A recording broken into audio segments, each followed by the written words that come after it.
This episode is brought to you by Amazon Prime. From streaming to shopping, Prime helps you get more out of your passions. So whether you're a fan of true crime or prefer a nail-biting novel from time to time, with services like Prime Video, Amazon Music, and fast free delivery, Prime makes it easy to get more out of whatever you're into or getting into. Visit Amazon.com/Prime to learn more.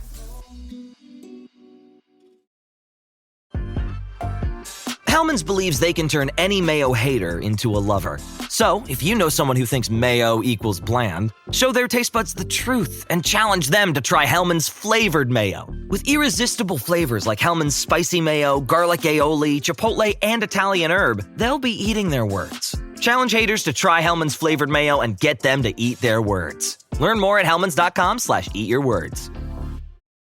The Judge Jeanine Pirro, Tunnel to Towers Foundation Sunday Morning Show. Entertaining and informative on the Red Apple Podcast Network.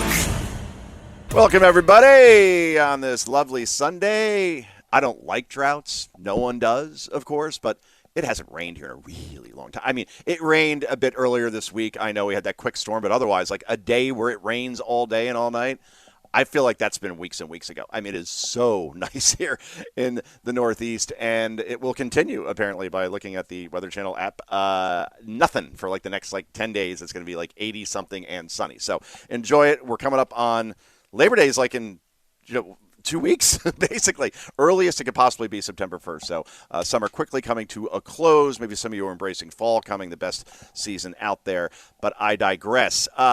It also is the season of silliness, and that seems to be in perpetuity for the Democratic Party because they have walked, again, right into a trap that Donald Trump, I don't know if he intentionally said it or not, but by putting federal troops in Washington, D.C., because Washington, D.C. has a higher crime rate by sixfold over Lima, Peru. It is 7 times more dangerous than Mexico City, Mexico. It is infinitely more dangerous than Paris or Rome or London or Madrid, major European capitals. And right now, if Washington, D.C. was a state, we'll put it that way, it would have the highest murder rate per capita in the country. That is a fact. Now, Democrats, however, because they reflexively just go the 180 direction against everything Donald Trump does, including, in this case, when he says, I want to lower crime in our nation's capital because it's unacceptable for Congress people to get carjacked and for people not to want to leave their homes at 9 o'clock in the greatest country in the world, in our U.S. capital, that people are literally afraid to leave their houses at certain times of night or even during the day, depending on where you are in Washington. They certainly don't want to leave their cars unlocked. And again, when you have somebody who was murdered in Logan Circle just earlier this week, I've worked in Washington. Logan's around 12th Street. It's maybe 7 blocks from the White House. I mean, that's supposed to be the really nice area of Washington. And somebody just got gunned down in the middle of the day right in Logan Circle. I mean, it's just insane. So yet we have Democrats talking about how actually they feel great about D.C. and there's no problem whatsoever. This is cut one. Go. A lot of folks on the Republican side, your Republican colleagues, say that they are very scared to walk outside in D.C., that they think this is completely the right thing to do. Senator, are you scared walking around Washington, D.C. these days? I walk around all the time. I wake up early in the morning sometimes and take a nice walk as the sun is rising around some of the Capitol and the other monuments and things, and I feel perfectly safe. They're full of it. Look, here's what they've done, Aaron. Plain and simple. Donald Trump wants to distract. Oh, so Chuck Schumer just takes long walks around sunrise to look at all the monuments and lovely things in Washington. There are plenty. He has security detail. That's for starters. So that kind of makes it easy. 2, I've never seen a photo of Chuck Schumer walking anywhere in Washington, and everybody has a camera. I'm sure we'd see something. That just does not happen. Again, when Democrats say that inflation wasn't a problem like they did during the Biden years, they said first it was transitory. Then they called it the Putin price hike. I mean, beyond ridiculous. And then they would say, well, Americans just don't understand how the economy works. In other words, you don't feel what you feel. You don't see what you see, and you don't hear what you hear, right? And in this case, D.C. residents, when 91%, that is the poll number right now, 91% say that crime is a top issue in the district. Well, if you're a Democrat and you say, no, it's not a big deal, and this is all Donald Trump trying to use authoritarianism or something, sorry. Again, you've walked into a 90-10 issue in this case. If you are a Democrat, you've walked into the trap, and even Chris Matthews and Mika Brzezinski on MSNBC know it. This is Cut 2. Go. And the murder rate, you can't keep saying violent crime is down, but the murder rate's up. To the average person, the murder rate's about life and death. You don't brag about a rising murder rate. And the Democrats are, I agree with you, Mika, they're falling into the trap of defending what's indefensible. It's a trap. Yes, it's a trap. Yeah, and you guys just walked right into it. It's just remarkable. Democrats, once again, I mean, somebody's got to teach them a course in just basic logic and common sense, and you don't have to oppose President Trump on everything. If he opposes cancer, don't say you're pro-cancer. And if he opposes crime, to say that you're actually kind of pro-crime, or at least you don't think it exists, that is political suicide, my friends. This is Joe Concha. This is the Judge Jeanine Tunnel for Towers Foundation show. Back with Mark Levin, the great one, to talk about his new book, On Power, in just a moment. The Judge Jeanine Pirro Tunnel to Towers Foundation Sunday morning show on the Red Apple Podcast Network.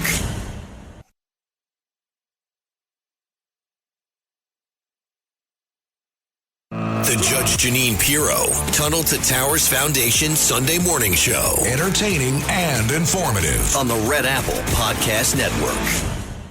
Welcome back, everybody. Well, let's bring in a guest that I'm usually on his show because it's a top-rated show on the Fox News Network, on his radio show sometimes. So it's nice to have the shoe on the other foot and be able to be the interviewer instead of the interviewee, and there's a very good reason why we have the great Mark Levin on today. Of course, Mark is a nationally syndicated talk show radio host on this station, WABC. Also, host of Levin TV on The Blaze. Host of the aforementioned Fox News channels Life, Liberty, and Levin. And now a 9-time New York Times best-selling author. I keep writing books to try to keep up with him, and he keeps being like secretariat, distancing himself as I'm going down the stretch here. And he's written a great one here. He says it's his most important book to date. It's called On Power.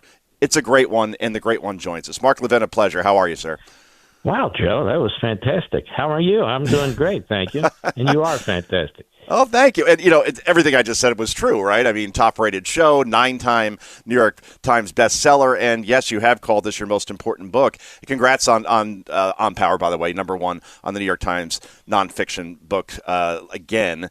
This is a completely different offering, Mark, than you've had in the past. I mean, on freedom of the press, personal favorite of mine because I cover the media, but this is more of from what I've read it, and I read it extensively on my very long trip home yesterday from Los Angeles. This is a macro level book about different kinds of power. Power that's earned and used for the greater good. That was my takeaway. And then there's power exploited and weaponized for negative purposes and to keep those in power in power. So do you think a solid majority of people don't have a true understanding of what is meant by power in terms of its impact to each of us and how it's applied to human beings as a whole? Well, it's a great question. Thank you. My view is this. We talk about liberty and rights and tyranny and Marxism and all, and we should. But what are we really talking about? We're really talking about power. And to me, the left understands this because that's all they care about, unmoored from morality, values, belief systems. They're about the concentration of power, acquiring power, retaining power. Then they fight with each other over power. And when you really start to look at this, you looked at the book. I go back to even Aristotle. I go back to Montesquieu. I go back to our founding and, of course, to today. It's always about power. In fact, our revolution was about power. Who's going to represent whom? Are we going to be represented or lorded over, I should say, by monarchy in Britain? And even now, the debates are over power. The so-called democratic socialism, which is an oxymoronic statement. Socialism is the government controlling the economy, so there's nothing democratic about it. But nonetheless, it's about the government controlling the economy. The open borders to change the makeup and demographics of the citizenry. It's about power. And there's ordered power, power that's necessary, and then there's power that exists for the purpose of really destroying the individual. And so I go through the book, I break it down, this word power, this idea of power. As you know, I talk about positive power and negative power. and I apply it to language, and I apply it to liberty, and I apply it to rights. And I just want our audiences to understand these powers, Marxism, Islamism, those isms, they are serious threats to our liberty. They are serious threats to this country. Do we know how we were founded? Do we know why we were founded? Do we know why we're the sovereign? Why the people on earth are the sovereign? Do they know why? Do we know why we separate power and so forth and so on? So I thought I would delve into all that. Well, and you certainly did, and it's a great read, everybody. It's called On Power, available wherever you get books now. I'm glad you brought up the Democratic Party because I kept going back to what they've become today, right? They're not the party of John F. Kennedy and tax cuts and a strong military. You didn't believe in a merit-based system. This has become, I hate to say it, a party that is embracing Marxism more and more. We certainly see that with Zohran Mamdani, who very well could be the next mayor of New York as it stands now. He's up by something like 20 points in the polls, and this is somebody who openly embraces communism and anti-Semitism, and the young people voting for him don't seem to care. I saw a Gallup poll out just this week showing that the most popular politicians, doesn't matter whether you're Democrat, Republican, otherwise, among young people right now, by a country mile, are Bernie Sanders and Alexandria Ocasio-Cortez. So let me bring it to this question. When we talk about America in 2025, is it too simplistic to say the Democratic Party, when it installed its nominee the way they did with Kamala Harris, without one vote from the public, they weaponized the justice system against Donald Trump in the lead up to that election? They attempted to change the way we vote. They tried to get Donald Trump off of state ballots in places like Maine and Colorado. Are they the very embodiment of the negative power that you talk about, and talking about also, I should say, talking in theory instead of talking about power? Yeah. In fact, I call the Democratic Party, it's in the first third of the book, I call the Democrat Party an authoritarian Democrat Party. In other words, they believe in authoritarian democracy for all the reasons you just stated. And you also explained, I think, very well, John Kennedy, Bill Clinton, those kind of Democrats are essentially gone. And so what the Democrat Party has become is a radicalized party. It is an umbrella party for all these movements, for all these miscreants and malcontents, Marxism, Islamism, anti-Semitism. It's just a matter if the takeover is going to be completed in the near future, in the far, or in the distant future, because, Schumer doesn't know what to do about it. Hakeem Jeffries, they don't know what to do about it. And so they're going to get swamped. If you don't stand up against it and fight it, you're going to get swamped, and they're not going to stand up against it and fight it. And so this is a great danger. And, of course, the media that you know better than anybody else, they go right along. I watched this Dana Bash on CNN. She brings on Bernie Sanders, who is a Stalinist. He went to a Stalinist kibbutz in Israel when he was a young man. He's not just, a Marxist. The guy's a Stalinist. And she says he's the most popular person other than the Pope, and it's so glad to have him on. Going, oh my God, these people are nuts. And this is a guy that believes in the overthrow of the United States, who was supportive of Castro for the longest time, and Noriega and Maduro, and all of them. And then he lies about his associations with them, his support for them. Mamdani is out of the closet now. He's trying to soft pedal this stuff, but he is out of the closet. He is what he is. As for young people, part of the problem is, of course, high school and college. They've been indoctrinated into this stuff. There's no pushback. And the reason I wrote this book, frankly, Joe, is so parents and grandparents, maybe they'll give it to their kid and say, you know what, before you go to college, you might want to read this book, or I'm happy to discuss it with you over dinner, or something like that. Ultimately, we, the parents, are responsible for how our children are raised. And they're in the streets, not all of them, of course, but too many of them, marching with the Marxists and the Islamists with Hamas flags and Islamic Jihad flags and things like that. That means parenting, to some extent, has failed. Yeah, obviously, as a parent of a 9 and 11-year-old, I try to take those matters into my hands as much as possible with anything, whether it comes to history lessons, whether it comes to teaching them about credit and why it's important, or just explaining the difference between Michael Jordan and LeBron James. Doesn't matter. I always try to take any time we're in the car or any time we're alone to be an educational moment. But then otherwise, they're in school. And I think many people in this country, I don't know if young people I'm talking about, I don't know if they've been taught about the Holocaust or why the Soviet Union fell or why 9/11 happened and what that meant to the world. But they have been taught about how this country is systematically racist or that capitalism has created this system that works against them and only benefits rich white families. You see Bernie on his Fight the Oligarchy tour, which is comical because he flies private to them while talking about climate change.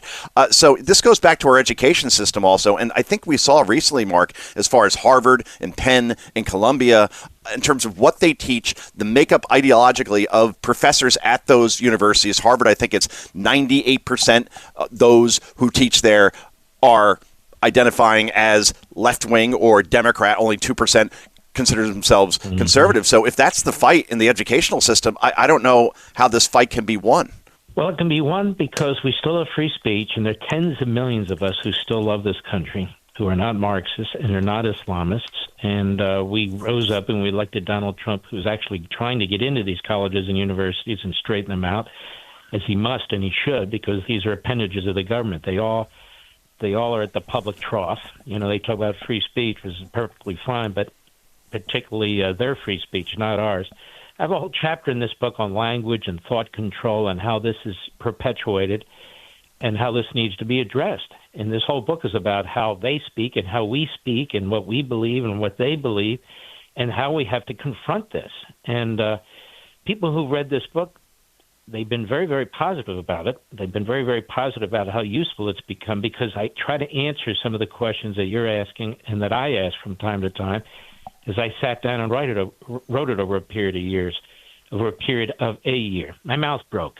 So anyway, my attitude about this is this. We're not going to be able to well, let me put it to you this way. The battle used to be at the surface level, politics and politics only. We got to get down into the culture and the societal level. That's where Marxism, that's where Islamism are. They embrace children at a young age. They indoctrinate them at a young age. They took over these key aspects of our culture, public education, colleges and universities. I actually have been writing about this for years too, and we don't.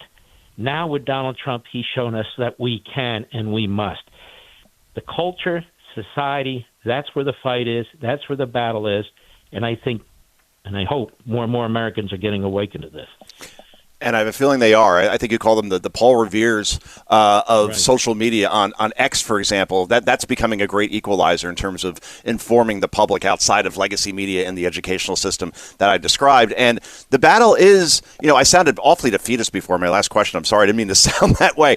I think that there is hope and there is optimism, based on a book like yours, which is selling, tens upon thousands, hundreds of thousands of copies, probably by the time it's all done. And the election of Donald Trump, quite frankly, because by winning every swing state, by winning the popular vote, the fact that Republicans control the House, they control the Senate, more states are governed by Republicans than they are Democrats right now, a Supreme Court that's now, in theory, 6-3 conservative. These are all things that show that on the scoreboard, at least, perhaps the right argument is winning at this point, the winning argument. It's not just about politics and policy, but about culture, like men playing against women in sports, and just societal norms in general. I think common sense is making a big comeback, and common sense is certainly something that you will find in On Power. Unfortunately, Mark, they're telling us that we are out of time, but I appreciate you joining us, and let's get together soon.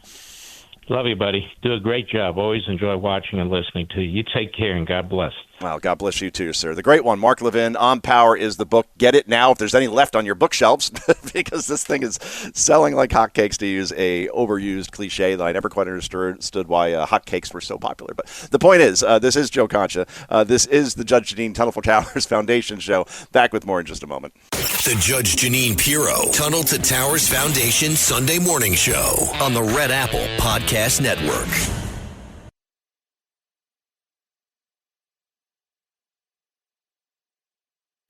The Judge Jeanine Pirro Tunnel to Towers Foundation Sunday morning show. Entertaining and informative on the Red Apple Podcast Network. And everybody, let's bring in our next VIP guest. This is Victoria Coates. She is a former Deputy National Security Advisor to President Trump and a national security expert on the Middle East, Africa, China, and Homeland Security, and now, of course, a big part of the Heritage Foundation as well. Victoria, thanks for joining us. We appreciate it. It's great to be here, Joe. I always enjoyed visiting with Judge Jeanine, but she's doing the Lord's work now down in our nation's capital. So she really is. I mean, she's just been amazing so far. As a felony charge against a guy who decided that it was a great idea to walk up to a law enforcement official. In this case, it was a National Guardsman, and threw a Subway sandwich as hard as he could, hitting that person right in the chest. You could say, well, it's just a sandwich, but I think zero tolerance is the way to go here, because it was on video, and if you release somebody like that, that will encourage other people that they can do the same. And Judge Jeanine says no more. So good for her. Obviously, do you live in D.C. or are you outside in Virginia? Actually, I'm a Philadelphian through and through. I'm in Philadelphia right now, but I work in D.C. and spend a lot of time. We own property in the district, and as you say, the culture that has been allowed to develop in our nation's capital, where that kind of disrespect, regardless of the damage to the individual in question, I mean, that person felt he had impunity to attack a National Guardsman. I saw them yesterday, the big contingency at Union Station, which, believe me, needs it, because it's turned into an open air drug mart in front of the station, and passing out and overdosing, and you have the paramedics there 3 or 4 times a day, and now the National Guard is there cleaning it up. No joke. And you coming from Philadelphia, I come from Newark, New Jersey, live a little bit north of there. That's how I get to Washington. Obviously, Union Station is the big depot there, right across from Fox News' bureau in Washington. And you're right. You get off that station, which is beautiful. Like if you just took all the homeless people out of it, and literally, the drug addicts that are wandering around, it's one of the most gorgeous train stations I've ever been in, and I've been to several around the world. And just to see that happening in our nation's capital, it's just so unacceptable that we're in the greatest country in the world, and yet we allowed this to fester for so long, but perhaps no more. And I want to play this clip for you, Victoria. It's from CNN, and it's from a guy named Harry Enton, who I think calls a pretty fair game over there. I mean, I know Fox is supposed to so-called compete with CNN. We have 5 times the audience they do, of course. But at the same time, if I see good work, I'm happy to call it out, whether it be on CNN or CBS or anywhere. And here he is talking about a poll, and you can't spin numbers in this case, where Donald Trump is seen far tougher on crime than Joe Biden ever was. This is cut 4. Go. I think this sort of gives the game away here, because Donald Trump is like Air Jordan towering over Joe Biden when it comes to their handling of crime. Look, in 2024, look at where Biden's net approval was on crime. Way underwater there at minus 26 points. It was one of Biden's worst issues. Granted, pretty much every issue was one of Biden's worst issues. And again, look at where Donald Trump is. Way, way, way above Joe Biden. What is that? That's 27 points. So Americans vastly prefer Donald Trump's approach to crime than they did to Joe Biden's. And again, I think it gets back to the point that Americans are far more hawkish on crime than a lot of Democrats want to admit.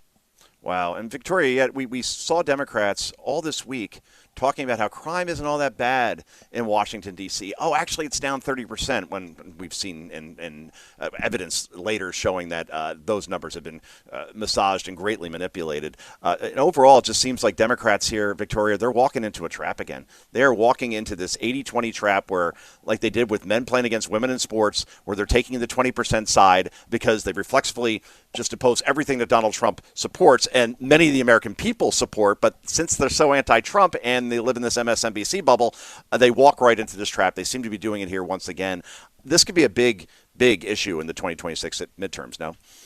Oh, I think it will be. And my son was a congressional intern this summer, and you have this crop of, 20 to 24-year-olds who are running around the Capitol having the time of their lives, working for our congressman, learning about our government. And one of his colleagues in another office was shot, killed, going to McDonald's.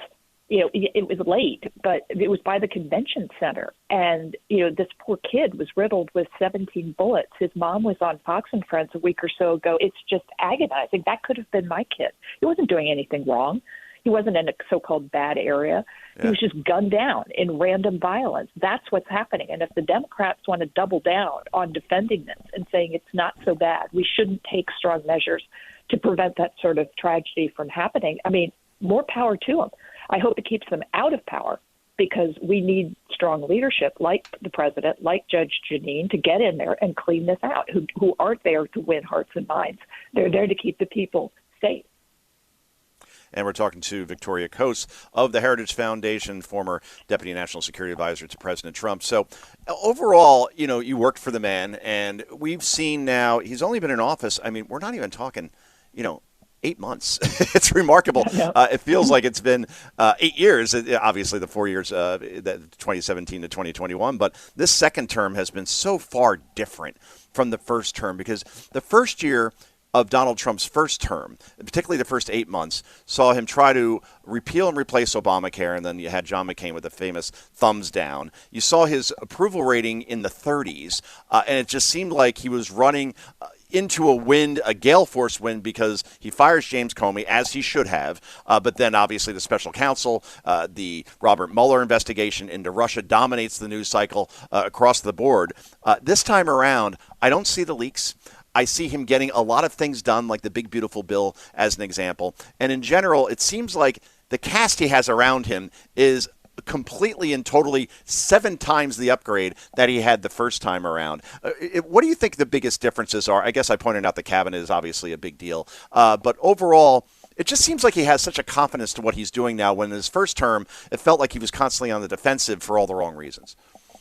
No, we know now, and some of this is getting released in terms of documents that are being unclassified about what went down with the then waning Obama administration at the end of 2016, and how they weaponized the government. And we found it when we came into the NSC on day one. I mean, Ben Rhodes had burrowed in some Obama acolytes into the so-called career support staff for the NSC, who were there to lay bombs for us. They went after General Flynn, who's the one who hired me, and he was gone in 29 days, throwing the NSC into total chaos. Yeah. And that is the NSC, how it functions in the executive office of the president, is the mechanism the president has to impose his policies on those career departments and agencies. And if you immobilize the NSC, it's very hard to do that as, a president who hasn't been elected to office before. So I think absolutely this time he is being much more aggressive. He knows what he's doing. He knows the levers of power. And, he is going after some very intractable problems and doing so very effectively. So yes, I think you see a very different president this time around. And we're talking to Victoria Coates of the Heritage Foundation. I want to switch gears, because I was told in July that this was going to be a big, big dent into the success that we just talked about as far as Donald Trump's presidency. And that, of course, is the Jeffrey Epstein files. And what I contended from the beginning, because I try to look at things as logically as I can. And you've been around D.C. for a long time in terms of its inner workings, and I've been covering it for a long time. And all I know is that if there is incriminating evidence against a political opponent, especially one who may be, running for president, or who is the nominee for the Republican Party, or any party for that matter, it will be weaponized in a big hurry. It will be leaked to the press, and that person will be eliminated as a result if the evidence is damning enough. And with Epstein, we kept hearing that Donald Trump somehow is now part of this cover-up, that he doesn't want to release the so-called list because, he may be incriminated in it. Well, yeah, look, here's the things that we know. Donald Trump was friends with Jeffrey Epstein. Yeah, he was. So was everybody, basically, who was rich and lived in New York. That's just the way it worked. Whether we're talking about Democrats, Republicans, celebrities, it does not matter. All right, so yeah, he was friends with Epstein. All right, but that's where it ends, it appears, because, again, if there was this nefarious list out there, I am certain that Barack Obama, Joe Biden, Hillary Clinton, before the 2016 election, as they did with the Steele dossier, for example, as they did with all the charges around Russia collusion that were not real, if they put that out there, they would have put that list out there. And now, I'll let you respond on the other side of this, Victoria. Basically, the Epstein story that the media was hyperventilating about so much, it's pretty much gone now. This is cut 9. Go. Take a look here. Google searches for Epstein down 89% versus just 3 weeks ago, falling through the floor. It is no longer the top term searched alongside Donald Trump's name. That's been trading off between tariffs and Vladimir Putin, with obviously the meeting coming up later this week. But at this particular point, the American people's interest in this story, it's quickly becoming something of a nothing burger. And that's the thing, Victoria, right? I mean, let me ask you first. Where do you come down on all this? And in the end, is it enough? I mean, obviously there were victims. I'm not saying that shouldn't be investigated. Of course, it was a horrible thing. Epstein was a monster. But at the same time, we can't just start throwing out names of people who knew Jeffrey Epstein and automatically associate it with pedophilia. So, again, I've talked too much. I'll give you the floor. Where do you come down on all this? No, it's really a disgrace, and you're 100% correct. If there were any there, it would have come out in 2016, and if it did come out, it would have come out in 2020, or it would have come out in 2024. It hasn't, because it's not there. And the Democrats, when they think they're going to have Bill Clinton in the crosshairs, who clearly had some kind of engagement with Epstein, suddenly we can't talk about it. And the minute they think it's going to somehow stick to Donald Trump because for whatever reason the government doesn't want to release those papers, I mean, I've heard it's because of the victims. It's to protect the victims, not the participants in the activities. But it's nakedly political. And the thing that's really disgusting, Joe, is that they're going after the First Lady. Hunter Biden, in his weird interview, accused Epstein of introducing Donald and Melania Trump, as if Melania was some sort of underage victim of Donald Trump. No, she's the First Lady of the United States. She speaks 5 languages. She's been a great First Lady, a woman of tremendous poise and dignity and grace. And that what they're suggesting is she was an underage prostitute. It's just outrageous. And she's rightly told Hunter Biden he has to recant this or she's going to sue him. I hope she does.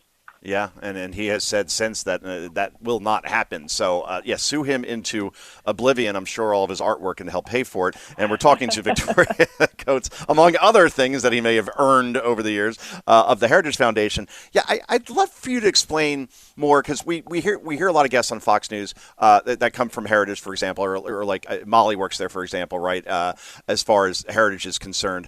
But, I want to hear more about like what the mission is of the Heritage Foundation, because we hear the name out there, a lot of people being associated with it, but I want people to understand and be educated on what you guys do on a daily basis and the successes that you've had. Right. I mean, Heritage has been in existence now for 52 years, so we're pretty venerable for a think tank. Our founder, Ed Fulner, very sadly passed away last month, but the stability and enduring value of Heritage is a real tribute to Ed. We're the world's largest conservative think tank. I think we may now be the world's largest think tank, period. And so we cover a full range of policies from a conservative viewpoint. I run the national security piece of it, have about 50 people working for me on global topics. And so, we are working on things, that might not seem like the sexiest topics in the world, but we're doing a massive AI-generated simulation on what would happen in terms of fuel and ammunition in the event of a war with China. The Pentagon does 30-day war games. We're doing a 90-day war game. And I'll tell you, the results are chilling. And we have the resources to do that sort of thing. We're engaged with the government. I'm not in the second Trump administration, but most of my friends and half my staff are. So we're working very closely with them on anti-Semitism issues, pro-Israel issues, as well as China, Russia, Ukraine, all of those fun topics. I was about to say that. Heritage.org is the website. And I know the feeling, by the way, as far as like most of your staff works for Trump now. I'm literally, I think, like it's me, Lawrence Jones, and Kilmeade. I think we're the only 3 left at Fox at this point. Everybody else has been hired. Of course, I'm joking about that. But yeah, it's amazing to just be able to like text the Secretary of Defense, because I became friends with Pete over the years, and whether it be Rachel Campos Duffy in terms of Sean Duffy and just like all these people that I was friends with and like hung out with are now in important positions, but they're not just there because they are on Fox. It's because they had the experience in Pete's case for 20 years, or in Sean's case in Congress for all those years, running all those committees. So it's great to see. And you mentioned Ronald Reagan, by the way. I was just at the Reagan Library in Simi Valley. And got to tour the old Air Force One, and I thought that was a pretty cool thing. Have you ever been there? Oh, yeah. No, that's an amazing institution. And you look at Simi Valley, the Nixon Library, which is out there, and then you look at what Obama is building in Chicago. My dirty little secret, Joe, is I have a PhD in art history, so I take aesthetics very seriously. It's one of the reasons I'm glad the president is talking about making the Capitol beautiful as well as safe again. But if you look at what Obama's building, it's aggressively ugly. It's like an assault. And you go out to Simi, and it's so peaceful and beautiful, and you get a sense of who Reagan was and what his presidency meant. And that kind of dignity, I'm sure, is what will be brought to President Trump's library. I hope so. Barack Obama's library, by the way, is now north of $1 billion, a shrine to the most subpar average presidency in history. And Chicago's falling apart, but hey, Obama will get his $1 billion shrine. Go figure. Anyway, they're telling us, Victoria, that we're out of time, but this was a pleasure, our first interview, I believe, and let's do it again soon. Absolutely. Thank you very much, Joe. All right, take care, Victoria. Victoria Coates of the Heritage Foundation. This is Joe Concha. Back with more in just a moment. The Judge Jeanine Pirro, Tunnel to Towers Foundation Sunday Morning Show on the Red Apple Podcast Network.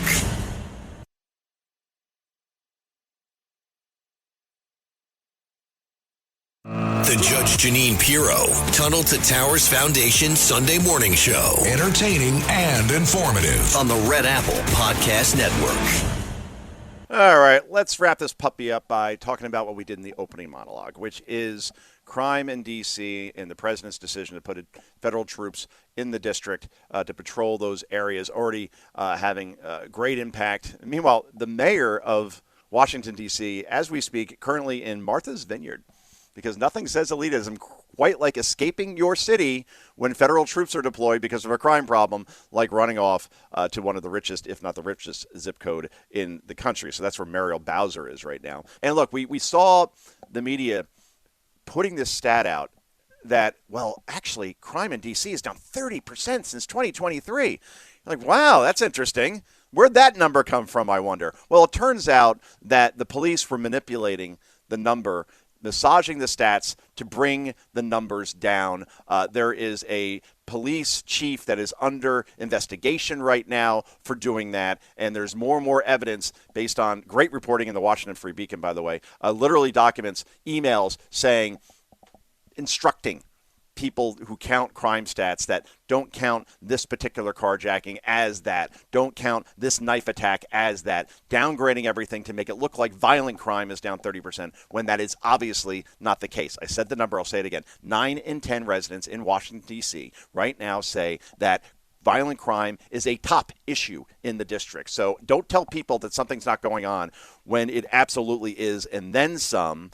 Meanwhile, we had a very interesting situation a couple days ago where a guy who works for the Department of Justice, right, under Pam Bondi, and he was probably there before she got there, he's so mad that the National Guard is walking around and patrolling his neighborhood. He decides to go up to one of them, start yelling in their face that you're a fascist, get out of my neighborhood, and then takes a Subway sandwich and throws it at the guy as hard as he possibly can. Now, you can laugh about that and say, hey, it's just a sandwich. No, you're not to throw anything at any law enforcement official. Try doing that in New York City sometime. Walk up to him with a big plate of spaghetti or your average deli sandwich and throw it at him and see what happens to you. And this is what Jeanine Pirro says about what happened there, because this guy was chased down. He was arrested and charged with a felony. Here is the former host of this show, and we want her back as quickly as possible, but she's doing a great job right now. Cut 8, go. And the president's message to the criminals was, if you spit, we hit. Well, we didn't quite do that the other night when an individual went up to one of the federal law enforcement officers and started jumping up and down, screaming at him, berating him, yelling at him. And then he took a Subway sandwich about this big and took it and threw it at the officer. He thought it was funny. Well, he doesn't think it's funny today because we charged him with a felony, assault on a police officer. And we're going to back the police to the hilt. So there, stick your Subway sandwich somewhere else. God, I miss her. I'm going to text her actually after the show and be like, we played your soundbite. That was awesome. But yeah, zero tolerance. Isn't this a pleasure? When was the last time you heard that out of any Washington, D.C. official? That we are not going to take any crap anymore. And that is Jeanine Pirro. She does not take any crap. That is certainly for sure. Well, that was a fast hour. Thanks again for joining us on this Sunday morning, about to be Sunday afternoon. Thanks, Victoria Coates. Great interview. And obviously, speaking of great, the great one, Mark Levin, on to talk about his awesome book, On Power, #1 right now, New York Times bestseller list. Get your copy today. Everybody enjoy the rest of your Sunday. I am out of here. I'll see you again next Sunday on the Judge Jeanine Tunnel for Towers Foundation show. I'm Joe Concha saying bye-bye.